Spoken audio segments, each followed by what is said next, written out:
Hi friends, ಈ ವಿಡಿಯೋದಲ್ಲಿ ಕುಣಜಿ ಗೂಡಿನ ವಿಡಿಯೋನ ನೋಡೋಣ. ಈಗ ನೀವು ಸ್ಕ್ರೀನ್ ಮೇಲೆ ನೋಡಿದ್ರಲ್ವ, ನಾನು ತಮ್ನಲ್ಲಿ ಆಲ್ರೆಡಿ ಹಾಕಿದ್ದೆ. ಆ ಒಂದು ಇರುವೆಗಳು ಹಾಗೆ ಆ ಒಂದು ಇರುವೆಯ ಗೂಡನ್ನು ನೋಡೋಣ ಈ ವಿಡಿಯೋದಲ್ಲಿ. ಈಗ ಬನ್ನಿ ಫ್ರೆಂಡ್ಸ್, ಈಗ ನೋಡ್ತಾ ಇದ್ದೀರಲ್ವ, ಕುಣಜಿ ಇರುವೆಗಳು ಅವುಗಳ ಗೂಡಿನಿಂದ ಹೊರಗಡೆ ಬರ್ತಾ ಇದ್ದಾವೆ ಕೋಲ್ ಮೇಲ್ಗಡೆ ಹತ್ಕೊಂಡು. ನಾನು ಈ ಇರುವೆ ಗೂಡನ್ನು ಒಂದು ಮರಕ್ಕೆ ಅಥವಾ ಗಿಡಗಳಿಗೆ ಈ ಗೂಡು ಕಟ್ಕೊಂಡಿರುತ್ತೆ, ಆ ಗೂಡನ್ನು ಗಿಡದಿಂದ ತೆಗೆದಿದ್ದೀನಿ ಫ್ರೆಂಡ್ಸ್. ತೆಗೆದಿರೋದ್ರಿಂದ ಒಳಗಡೆ ಇರುವಂತಹ ಎಲ್ಲ ಕುಣಜಿ ಇರುವೆಗಳು ಹೊರಗಡೆ ಬರ್ತಾ ಇದ್ದಾವೆ. ಈ ಇರುವೆಗಳಿಗೆ ನಮ್ಮ ಕಡೆ ಕುಣಜಿ ಅಂತ ಹೇಳ್ತಾರೆ ಫ್ರೆಂಡ್ಸ್.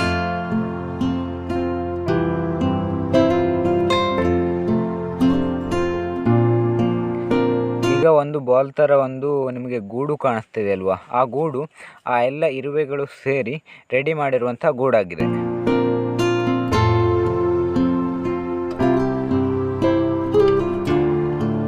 ಫ್ರೆಂಡ್ಸ್, ಇದಿಷ್ಟು ಇವತ್ತಿನ ಒಂದು ವೀಡಿಯೋ. ಇಲ್ಲಿಗೆ ಒಂದು ವಿಡಿಯೋನ ಮುಗಿಸ್ತಾ ಇದ್ದೀನಿ. ಮುಂದಿನ ವಿಡಿಯೋ ಅಂತ ಎಲ್ಲರೂ ಕೂಡ ಭೇಟಿ ಆಗೋಣ. ಇದೇ ಥರ ವೀಡಿಯೋಸ್ನ ವ್ಲಾಗ್ಸನ್ನು ಮಾಡ್ತಾ ಇರ್ತೀನಿ, ಹಾಗೆ ಶಾರ್ಟ್ಸನ್ನು ಕೂಡ ಮಾಡ್ತಾ ಇರ್ತೀನಿ. ಎಲ್ಲರೂ ಕೂಡ ಸಬ್ಸ್ಕ್ರೈಬ್ ಮಾಡಿ. ಮುಂದಿನ ವಿಡಿಯೋ ಮತ್ತೆ ಎಲ್ಲರೂ ಕೂಡ ಭೇಟಿ ಆಗೋಣ. ಬಾಯ್ ಬಾಯ್.